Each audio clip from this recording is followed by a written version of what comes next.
So when Timmy asked me to, if I wanted to present at this conference, at first I thought, well, I mean, so generally I write about protest, youth activism in the Netherlands. And that's my field of expertise to the extent I have one. But the problem is that their 1968 happened in 1966. Of course, there was something in 1968, but 66 was the big moment, the kind of upheaval student movements in the Netherlands.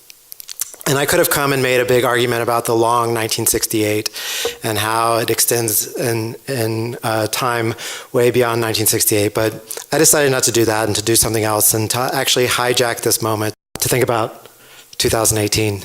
And particularly to think about what 1968 has to say to a place like Middlebury College in the year 2018. And it's really hard to have that conversation without thinking about the year 2017, when we had to deal with, or got to deal with, depending on how you want to frame it, with our own student unrest and activism, and thinking about what we mean and how we see ourselves as an institution. So I want to continue this discussion that Stephen has started thinking about student activism and protest. And I want to think about, one of the slogans that came out of Columbia, sort of calling for other campuses across the nation to follow their lead in the occupation and the radical response to what they saw happening on campus and beyond. One to many Columbias, right? The call for more and more.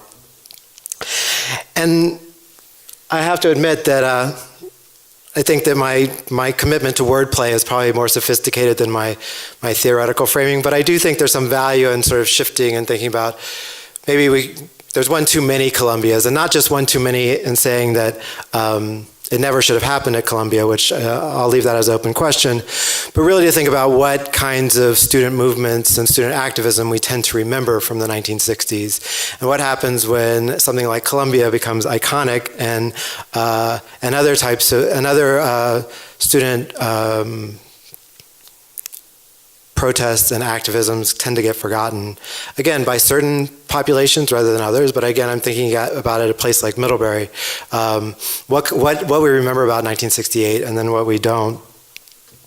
And in particular, I want to talk, again, following up from some of the themes that Stephen brought up, about the Black campus movement throughout the 60s, and particularly what was happening in 1968. And the reason I want to do that is twofold. I mean, one is to think about this particular movement as both related to and separate from how we generally think about student protests in the 1960s, about how we remember it. I mean, certainly we remember student protesters in the civil rights movement. SNCC is the most obvious example. But I think the Black campus movement, there's been a resurgence of research on this more recently, but it tends to get lost in the shuffle a little bit. So I want to talk about that more broadly, but I want to think about specifically its relationship to trying to remake the curriculum on college campuses, and particularly the push for Black studies, first in terms of coursework, and then later in terms of departments and faculty and other things. And that's how I link it to Middlebury eventually.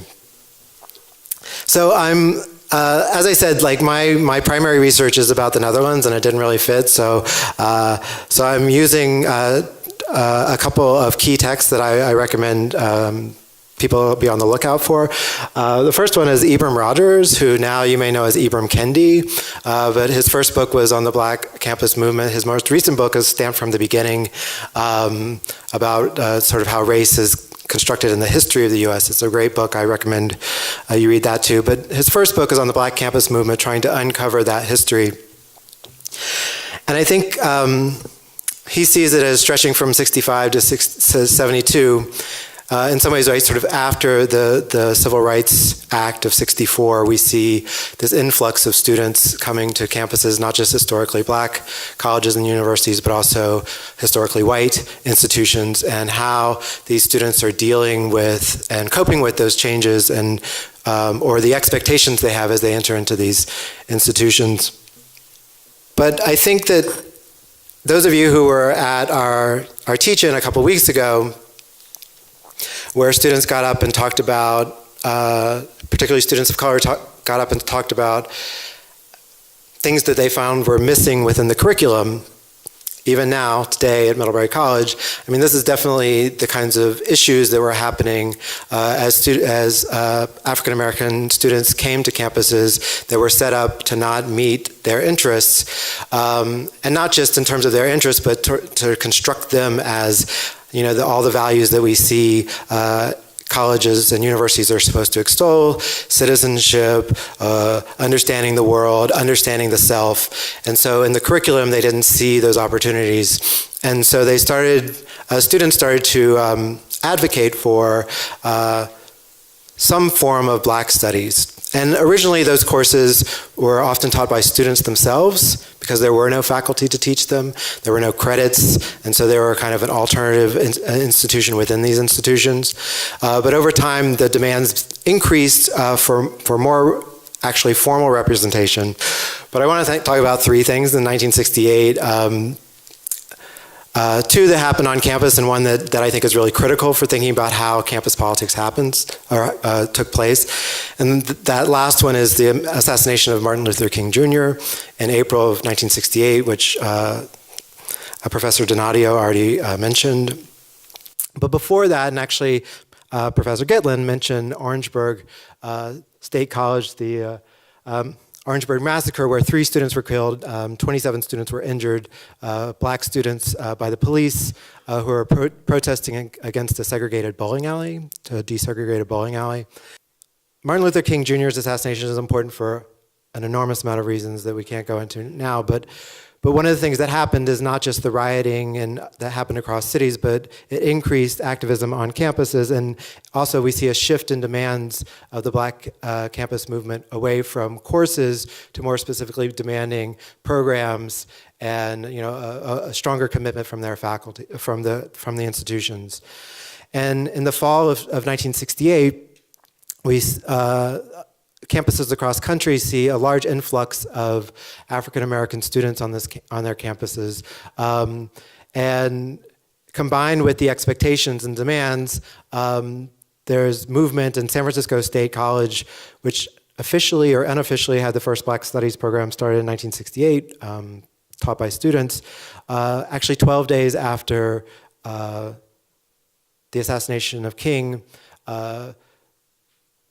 Puts forward a proposal for a Black Studies program, April 16th. In November, students go on strike demanding for that program to be instituted. The strike lasts 4.5 months. So I want to talk about the other work that I recommend is Fabio Rojas, who wrote a book From Black Power to Black Studies, and he's a sociologist, and he does a really interesting study where he tries to think about what kinds of social movement tactics are more likely to produce the positive outcome of a school having instituting a Black Studies program. And so most of these happened between 1968 and 1973, although there's still programs coming online even now, and I'll get back to that. So the 3 points that I want to make that Rojas makes in his work is, first is the value of protest. I mean, that's obvious in a way, but the less obvious thing is that Rojas actually makes the argument. I mean, one of the things that we remember about 1968 in particular, he actually argues that non-disruptive tactics are much more effective than disruptive tactics, even though our historical memory is that we remember the disruption.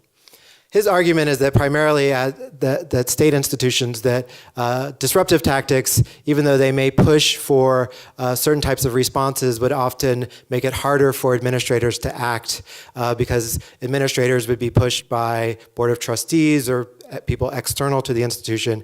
And so what you needed is administrators who are pushed but still have the power to make changes at the institutional level. And disruptive tactics tended to undermine the authority that administrators needed to enact these kinds of demands. Secondly, he argues that actually it's not about the size of the population of students of color, particularly black students at the time, that it's actually about having strong organizations, that black student unions are much more predictive than the number of black students at any institution. And this is, I think, the critical one that I want to argue in terms of the Middlebury context, is to think about peer institutions. I mean, obviously, when we think about how institutions take on or decide to make these kinds of curricular changes, they're looking towards their peers. So San Francisco State, for example, is not necessarily a peer of Middlebury College in a way that maybe Columbia also isn't, but maybe Middlebury likes to imagine that it is. The administrators look to their peers and are influenced in that way. So these are our peers. And these are our peers with Black Studies programs. There's more out there, but this is a list. So where's Middlebury? Some of you may know that there's faculty on campus who are currently working towards developing a program or pushing a program or trying to get one started. So in the kind of overly optimistic moment in which I imagine this room filled with students at 8 o'clock at night or whatever, I wanted to speak to them because I think that one of the things that's coming out of the Murray protests in the spring is that the immediacy of that protest, I mean, there's some power in that immediacy, but but in order to make long-term changes, right, that as Todd Gitlin earlier talked, I mean, this is a long process. In some ways, there's certain challenges to students in changing institutions because of how drawn out this process is.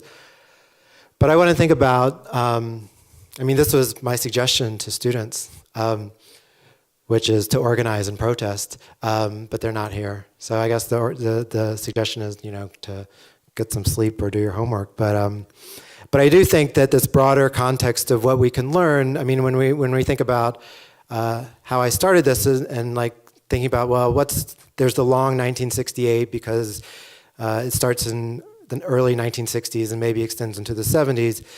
And I guess I want to come around to a counter point, which is to think about the too long 1968 and to think about like what happened. There's that momentum, and of course, we could go into further details about why that momentum that was so strong in the late 60s and early 70s ran out of steam, and that most of the Black Studies programs that came online happened in a very short period of time, and what do we do now?